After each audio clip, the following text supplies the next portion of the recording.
Hi, I'm Duncan Moss, and I'd like to welcome you to my latest video blog, which will be today dealing with home cinema, particularly emphasis on making films and videos for home cinema.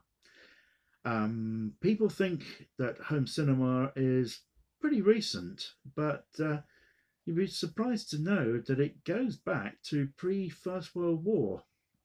There were different types of film cameras and projectors made by different companies. Of course, video at that time didn't exist. It was all film. And by the 1920s, there were three major formats of home cinema film stock. One of them was 9.5 millimeter. By millimeters, we're referring to the width of the film. And film, of course, would have sprocket holes so that when it went through the camera, it was turned along by a set of wheels. And the same principle happens with the projectors. As well as 9.5, there was 8 millimeter, which I've got an example here. I don't know whether you can see it very well. That is 8 millimeter. And then there was also 16 millimeter if you were very, very affluent. And you could use that, you got a negative with your reel, and it was used by semi-professional and professional outlets. The great thing about 16mm was you got a negative with your and a positive reel, so you could cut your positive reel up and call that your rough cut, and then you would cut your negative exactly to the same specifications, and then you could run off copies of your finished film. Now with 8 millimeter and 9.5 millimeter, you couldn't do that. It was known as reversal film. You got just what you had got in the camera back as a positive. And you had to be, if you were editing it, you had to be very, very careful with it, because that was your only copy. And this was just the way it went. Obviously, the film was designed to be edited as little as possible, i.e., just stringing the reels together and just cutting out a few poor shots. It wasn't really designed for if you wanted to make a drama film with lots of different shots, and but that's what you had to do if you wanted to make a fun movie. You'd have to edit it, and what you'd do is you would cut your film and you'd stick it together. And this is a splicer. I never used this. This is one I inherited from my great uncle Lionel. And you basically line your film up along here, and you would just you cut your film, and then you would take the film off and then put the one that you wanted to join, the two scenes you wanted to join together, and you use editing tape or cement. And this is what a filmmaker would use to edit an editing machine. This is mine. What you do is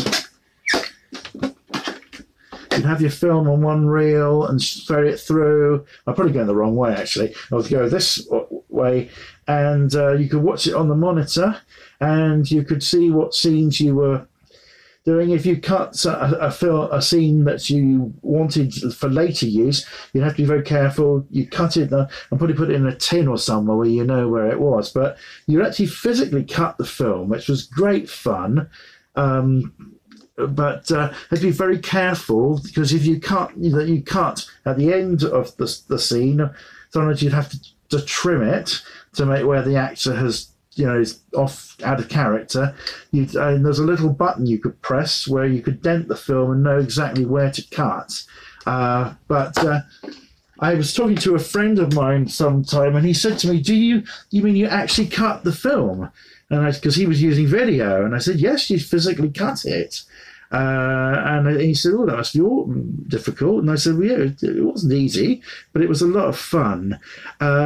Anyway, as well as people making films, there was the companies that were manufacturing the film got into a good deal with some of the film companies, and you could get cartoons or cut downs of westerns or whatever for home consumption.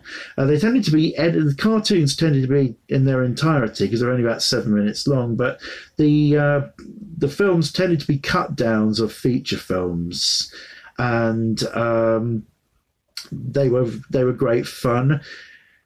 And some companies even released the whole of a feature film on film for home showings. But they were very, very expensive. This was all pre-video, of course. Now, 16mm had sound right from the word go, but it could also be silent as well.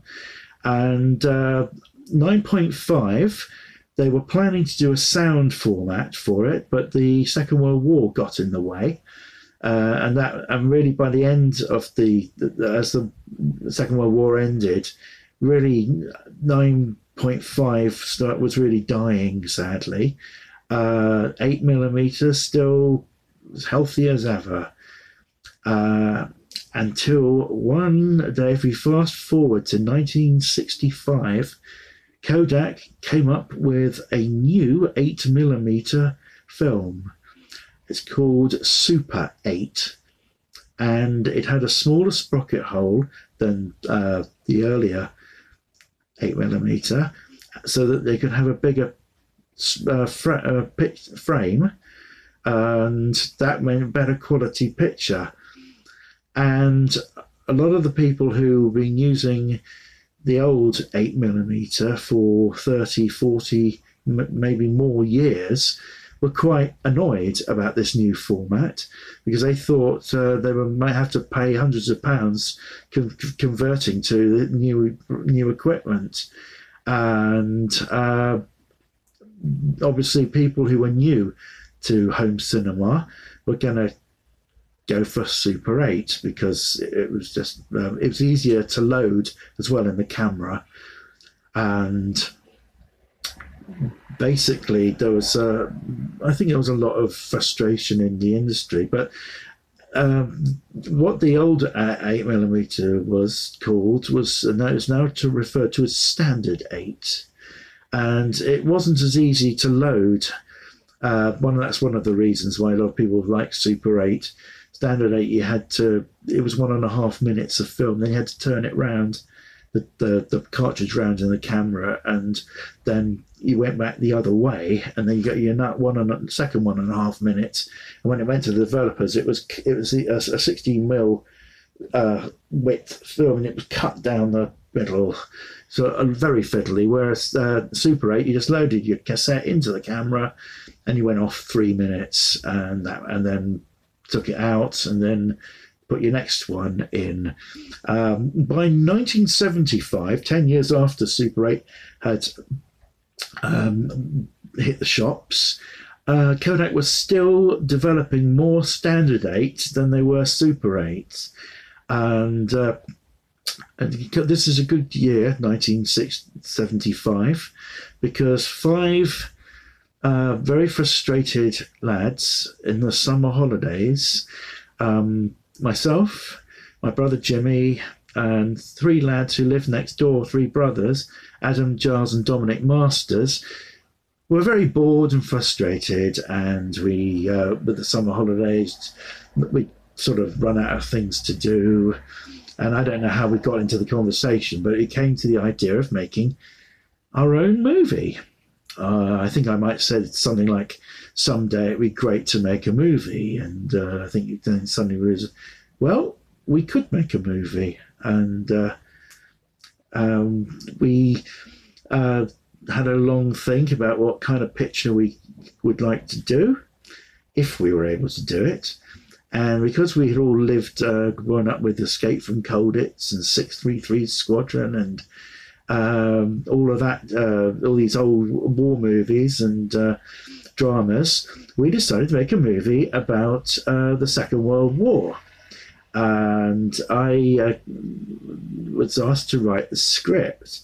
So I remember going upstairs into my room in the evening to sort of start writing a script. And well, basically, I can't remember how much of the ideas were mine, but we came up with the idea of a group of orphans in France escape from an orphanage as the Germans are invading France, and they team up with the resistance and get and have lots of gung-ho adventures. And Adam was helped me write the script, and we were very, very excited about it. Now, Adam, Giles, and Dominic Masters are the sons of production designer, art director Tony Masters, and his actress wife, Heather Sayers. And Tony was busy, I don't know, working in Hollywood, I think, at the time. Heather was around between jobs. Anyhow, I do remember I was sitting with Adam on the typewriter in their recreation room around at their house next, which was next door. I think I would have said that. And there was the Manor House of Hinchley Wood. And Heather gave Adam a very hard time about what that state that the house was in. I remember that very well. And well, we bought one reel of Super 8 film. I think it was £3.30 or something. And we put all our pocket money together. We rallied a few more people together, three lads called the Sturgeons. That's Michael, Neil, and Andrew. Neil was in my class at school, and we started to improvise in making German uniforms out of school raincoats. And Adam had a real German army soldier's helmet. We made another one out of a horse riding hat and papier-mâché. We put little German Ingle labels on our uniforms, and we all played several characters. Michael Sturgeon played Michel, an orphan. We also played the evil German army officer, General Schwartz. And in the scene where General Schwartz shoots Michel and kills him, and of course they're both played by the same person. So that was a bit of fun. I think that was my idea. I don't think the film was called The Germans Are Coming, and I don't think any of us believed or realised we were making a classic. That's probably because it wasn't. But we did have the most incredible amount of fun making it. We used a very basic camera called a Helena. Of course, with film, it's unlike video. You can't go back and shoot it once you shot it. So Heather gave us a very severe warning when we got our first reel, and she said, "Be very careful with it because you won't be." You haven't got a lot of film, and it costs money. And I said to her, and she'd been driving us back from the shops.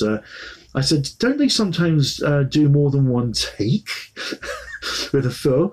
And she nearly jammed the brakes of the car on and said, "Duncan, if you knew how many takes they make of these things, then," but she said, "you can't afford that."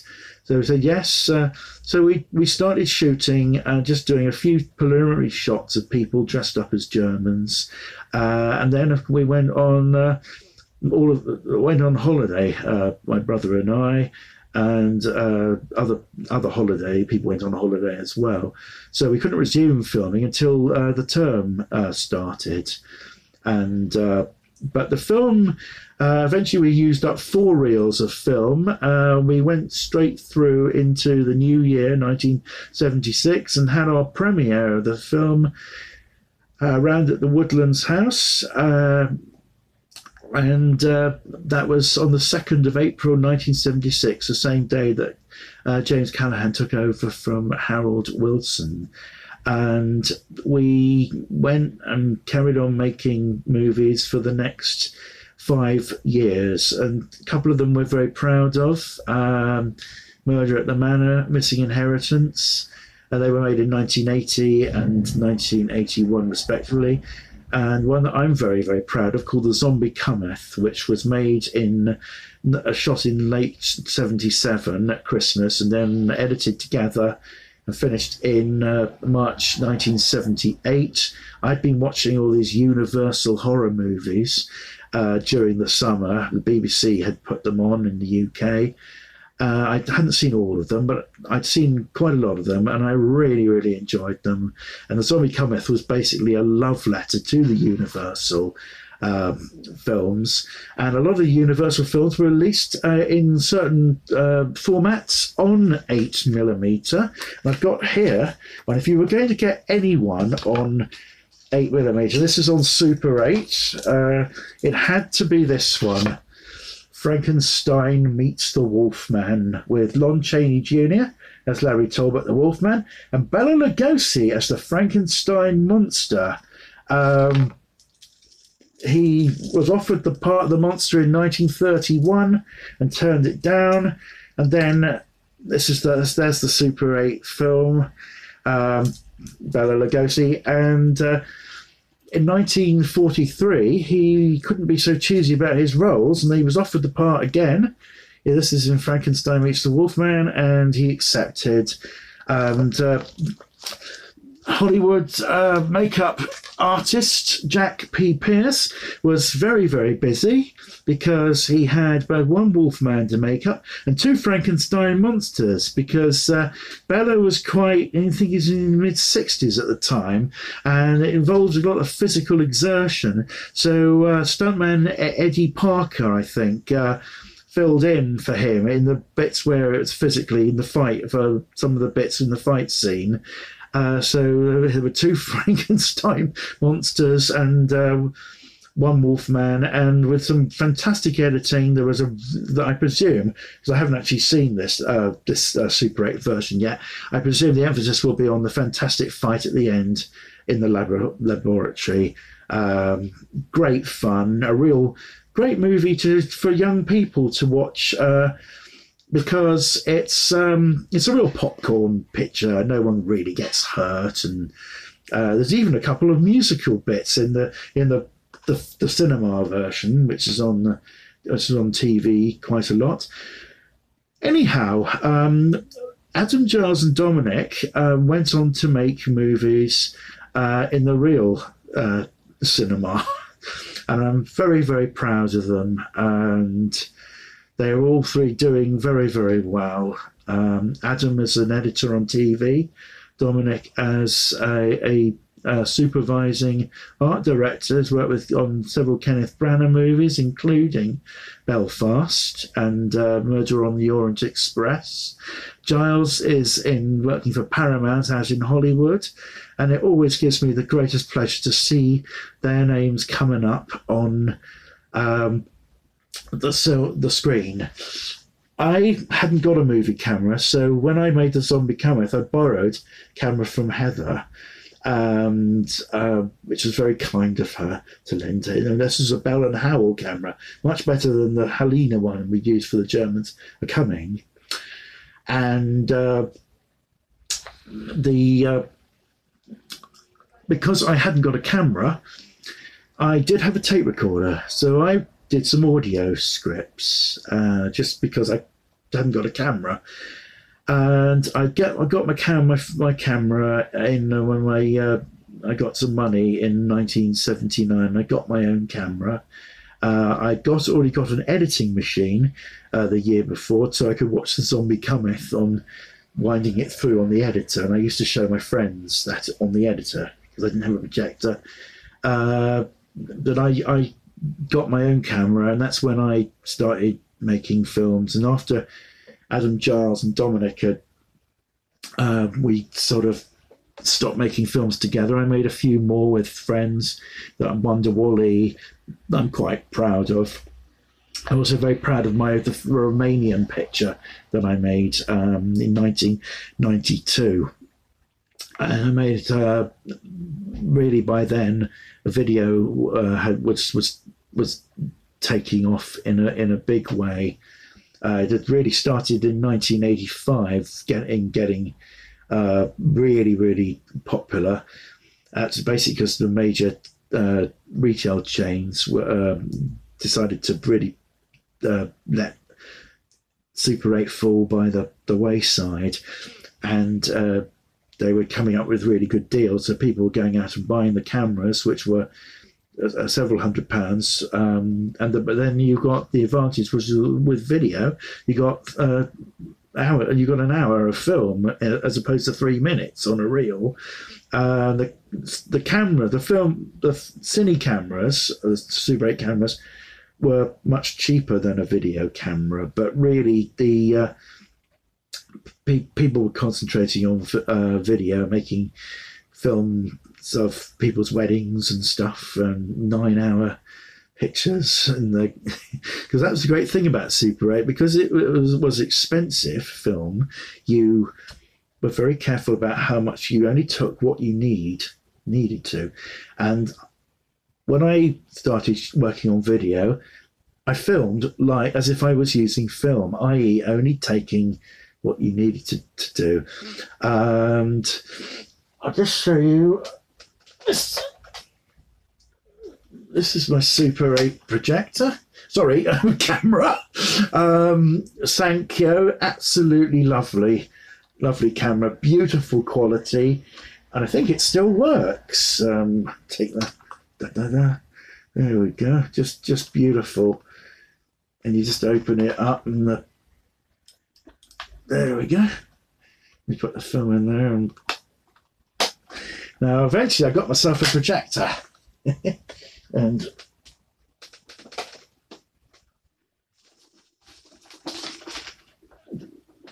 this is it. Again, Sankyo, because I was so impressed with the camera. Got it a couple of years later, and then I was away filmmaking. And for video, I started working on video, and I got involved in a project at my church, and it was called, there were loads of different types. You could get Super VHS. VHS was quite clever. It had a little thing that you put in your video camera, and then you took it out when you shot your film, or got your shots, and then you put it into a VHS, special VHS cassette that had a compartment for you to put the little cassette inside, a bit like a mothership and a shuttlecraft, and that was quite clever. This is high 8. It wasn't broadcast quality, but it was very, very pleasant. I call it Super 8's cousin because the colours were very, very nice.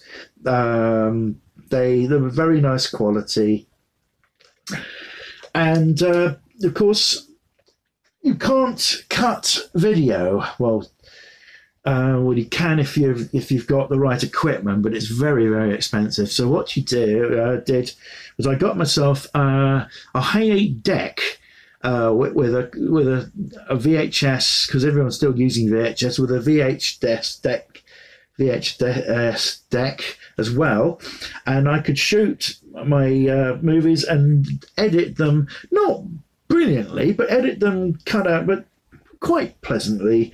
But it wasn't for a big feature film. It was just to like church videos, stringing them together nicely. But I had used that for quite a few years, and I made quite a few videos, and then just sort of let it.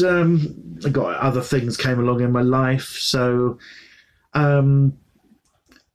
I've never always wanted to be a professional film director, and or get into lights, camera, action somehow. I haven't been able to do that, and I haven't really taken the world by storm. But the Lord has been very, very good to me. I've had 26 years working at the British Board of Film Classification, not as an examiner, but on the administrative side. And that was terrific. They're a great bunch of people, the British Board of Film Classification.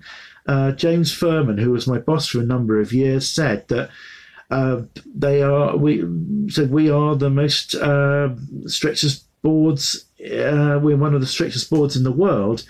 I probably agree with that, but I also think they are the fairest. They do a fantastic job. And I was very proud to work with them. I've been involved in a few film projects. I'm one of the associate producers on a documentary about Boris Karloff. It's my hero, which was produced by a gentleman called Thomas Hamilton. I was an investor in Jerry Anderson's new Captain Scarlet, which was a fantastic series. I'm very proud to be involved in that. I'm involved in a Boris Karloff project where a film called sound film called King of the Congo, a very, very early sound film where the sound is on a disc rather than on the actual film. So that is a very interesting project to be involved in. And I'm hopefully going to get involved in a few other projects somewhere along the line. And I just wanted to say that there's people watching here who think, well, I haven't got a video camera, they cost the earth and I can't really do things like that. Well, hang on a minute, take heart, because when I was a lad, well, that's thousands of years ago, to get a camera or a stills camera, or to get a film camera, a cine camera, or a tape recorder was considered to be a very nice present indeed. Well, most of you guys have got mobile phones out there, and most of them have a video facility, an audio facility, and a stills camera facility. So you could do audio interviews with your friends, you could do visual interviews with your friends, and you could take photographs of your friends. So why not get involved, you rally some people together and try and do something and make a drama or something. Video, in order to edit the video, you would need to perhaps download a video editing suite. Some costs some money, but if you're doing it, like imagine you're a student in a college or a school or something, maybe you could get some help from the teachers, maybe the parents. But it'd be really nice to get together with a load of people and just have an incredible amount of fun making a movie. It doesn't have to be Gone with the Wind. Handheld cameras are very popular with your mobile phone. If you want to cut it, you can. As I say, you have to use an editing suite to do that. So it will make a copy. What I do say to you as you make, do back anything that you've shot or recorded, do get it backed up. Now, when we were making our films, Murder at the Manor and The Zombie Cometh, you only got the positive and you had to be very careful with it. But there's no reason why you can't get this your work backed up very quickly on a format. There's loads of them. Google Drive is very good. Just countless ones. Ask somebody for a friend or a member of the family for help if you're a little bit stuck. But why not write a script and just or do something? Just have fun, because home movie making probably has fallen by the wayside because of all video games and whatever. And I'm not knocking any of these other activities, they're great, but you probably never thought of making a movie. But I think you could have a lot of fun. And as I say, the mobile on your mobile phone, the picture quality is pretty good. But what I do say is do it that way, not that way, because that way you get that funny. You get that funny thing on both sides. But if you do that, you've got cinema scope virtually. Just fabulous. I just wanted to say that one of the being a film fanatic, there's a few things going on that a lot of people wouldn't know about. If you're a Super 8 fan, I just want to. This is a really nice, cute magazine that you can get. It's published in both in German and English, and the gentleman who edits it is Jürgen Lossow.